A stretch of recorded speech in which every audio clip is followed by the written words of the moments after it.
I guess as a kid, you always dream about having your own place. I had my sights set out here in Southern California, and that's how the McNeil Farm came about.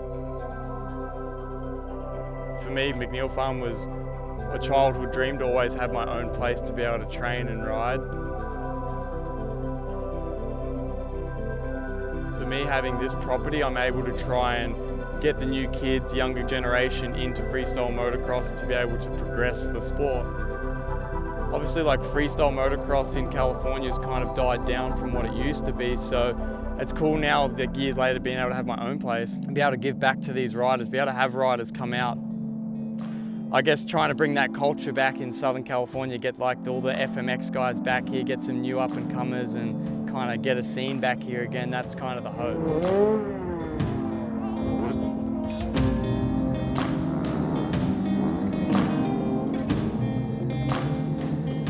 Freestyle started as the free ride in the hills, ghetto little shows and trying to make shows happen back in the day, and then it kind of got more professional. We actually started making more of a professional sport out of it, you know, X Games, all these big competitions and blah, blah, blah. But now you have a new breed of freestylers. It's like the free riders, basically the guys that want to do like the best whip, step up, quarter pipe, like different disciplines that are like more one-off, or the freestyle, free ride aspect going out in the hills and shoveling. It's like freestyle separated into two worlds now, where it used to be kind of one, and now it's free riders and freestyles are kind of separated, but we're still in the same community of riders. So it's quite interesting, but now we're watching these young kids that know this is a new life on the sport. Like guys are like going out and being able to just be themselves. They don't have to learn the biggest, gnarliest trick anymore. They can learn whips or how to go high on a quarter pipe or a step up. Just figuring out other ways to make a living in the industry, and the whole entire sport as freestyle motocross or freeride world in America is kind of moving towards like video projects and things like that, which is a little bit different for what we've done in the past. So it's pretty cool though. It's like we're following in the skate, snowboard, backcountry stuff.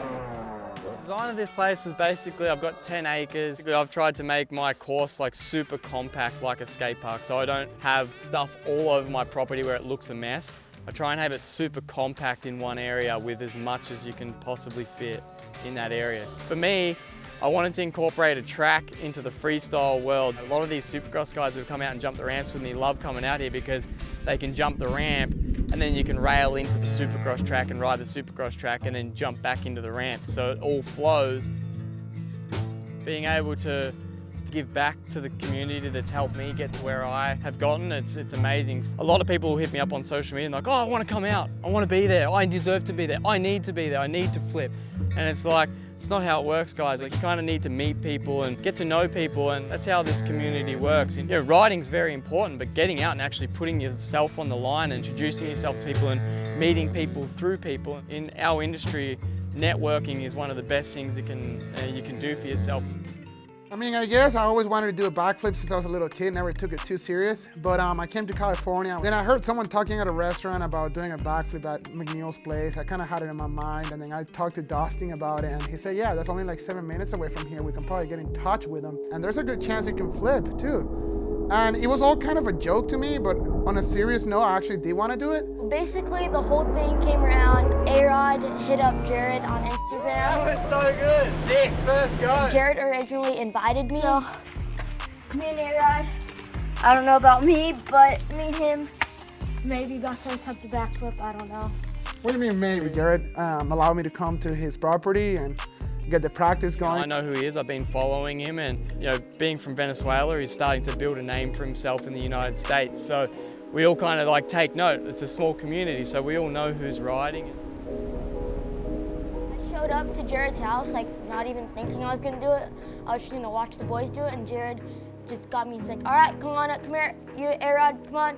My ultimate goal is being able to put together a place where I can train riders and go the right way about it, make a safe environment. And he just ran me through all the drills. I learned how to backflip on a trampoline, on a BMX bike, which was sick. Now I get to watch somebody else go through that stressful mental state, like try and get the backflip down or whatever trick they're working on. And then pit bike came around, didn't go as planned.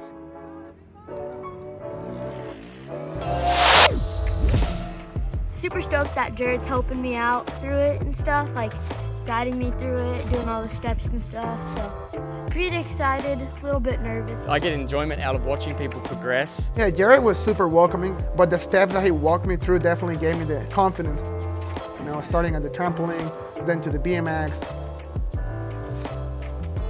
then to the pit bike, then big bike, and not only once, but you know, until you got it good enough. But A-Rod, man, he is an Iron Man. He got every single step first try. Man, I was super focused. Like, I took it like I used to take my racing days, just like, this is what I want and this is what I'm gonna get done. Especially with, you know, people like Jarrett putting a lot of effort into it, moving the big dozer next to the foam pit, burning diesel to get me out. I couldn't really commit to it, but that's okay. I just like was like upside down and like I just couldn't I just let go or like ditch my bike, something like that, so couldn't do it. Nah. But it's alright. I'm gonna watch these guys and maybe I'll try it again later. Man, I'm 12 years old. I have plenty of years to do backflips. I'm not sure what's going through Jarrett's mind. I'm not sure if he thinks I'm like legit. So I go up to him, I tell him like, listen, I really want to do this thing. I've been thinking about it all last night.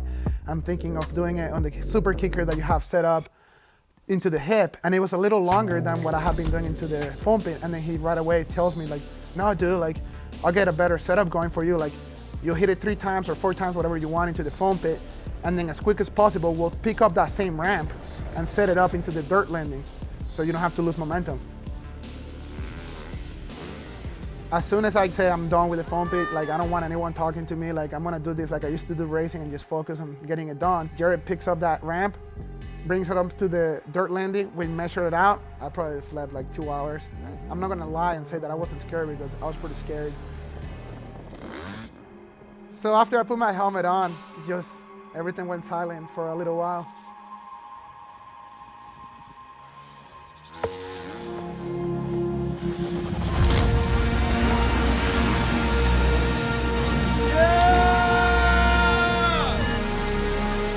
I pulled it and it just worked out perfectly.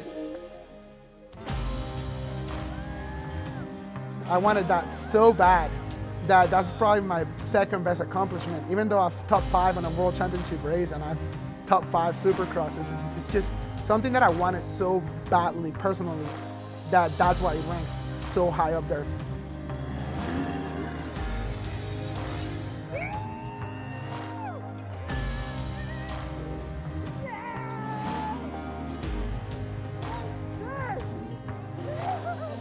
I was just like it was insane.